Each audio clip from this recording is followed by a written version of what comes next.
Throughout our stay in Guantanamo, we was all physically and psychologically and sexually abused in many forms. I know of detainees who went into interrogation and they was threatened to be sodomized. I know of detainees who went into interrogation and came back crying because of what had happened to them. Guantanamo Bay was hell for us for 2.5 years, and that's never going to... It's just asking, it's like just asking a woman who's just been raped, will her life go back to normality? Never. And we've been in the same boat.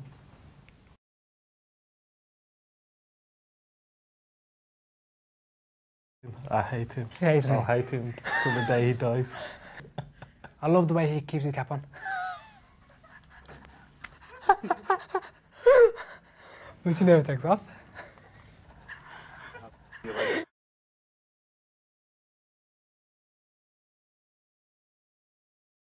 I didn't expect to have nothing special in life, just to get married, have kids. Everyone has a dream of getting married, having kids and just having a secure job.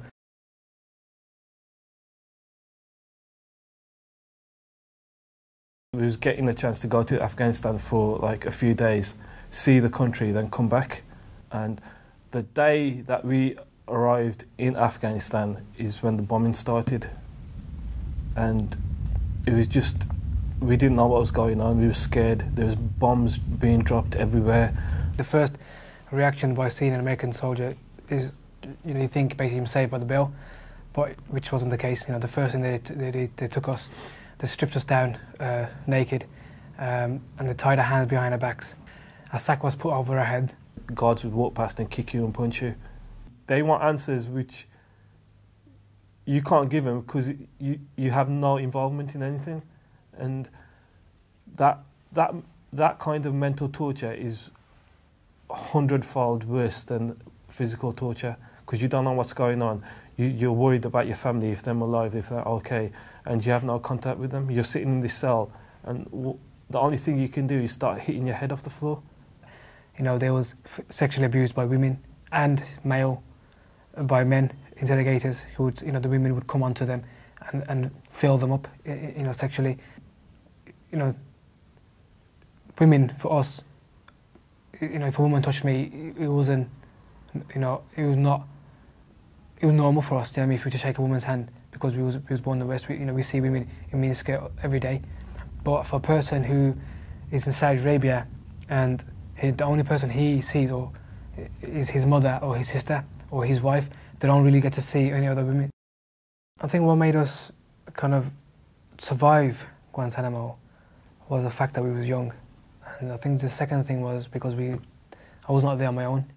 So anything that happened to me, I could relate to somebody that was very close to me. Being best friends from a young age, who else could you want in that kind of situation? I think our religion was one of the biggest key factors of our survival in Guantanamo, because it taught us to be patient. It taught us that it's a trial, life's about a trial. We was never charged of any crime, never given an explanation why we was arrested in the first place. The first night I got home, I can remember waking up and sitting in my bed, still thinking that I was in Guantanamo and still waiting for the guard to actually bring me food to my room. After sitting there for about half an hour, I realised I was in my bedroom. So, what am I doing? Sitting there like an idiot. We basically lost basic, communication skills, how to talk to people. Even, hugging, when my mum and my dad, they shook my hand, my dad gave me a hug, my mum gave me, it felt so odd.